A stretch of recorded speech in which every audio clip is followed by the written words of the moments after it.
Alors, on parle de visibilité numérique justement des membres du gouvernement qui est devenu un indicateur de performance politique. Aujourd'hui, un ministre ou un député ou un maire, en tout cas, il est évalué autant sur sa présence digitale que sur les actions menées dans sa circonscription ou dans la structure publique à laquelle elle appartient. Aujourd'hui, les internautes, justement, ils attendent plus de transparence, de proximité et de réactivité.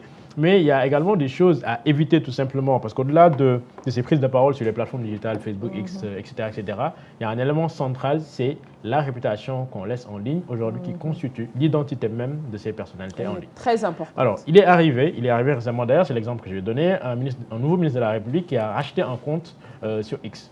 Donc, quand on rachète un nouveau ou un nouveau ancien? Un nouveau. Un nouveau dernier, quoi. Un nouveau dernier, voilà.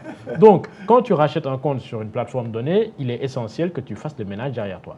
Malheureusement pour lui, il n'a pas fait le ménage en tout cas. Donc, on a ressorti des tweets qui vont réapparaître sous son nom, bien évidemment, où il était en train d'insulter. Ça, c'est le revers de la médaille. Voilà, le revers de la médaille. C'est pour cela, j'ai toujours conseillé de ne pas acheter un compte. Pourquoi? Parce que ce n'est pas pertinent. Et la deuxième chose, c'est que la communauté que tu acquiers, ce n'est pas la communauté de base que tu devrais avoir.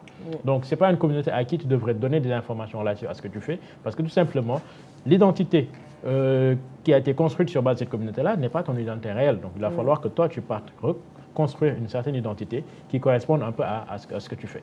C'est pour cela qu'il est important justement de prêter attention surtout à cette réputation en ligne-là, parce qu'au-delà de nous, un peuple sénégalais ou africain, il y a également des personnalités publiques qui nous suivent dans d'autres pays. Internet n'a pas de frontières. Le doyen suggérait tout à l'heure justement de mettre un passeport, mais je pense qu'on va y aller.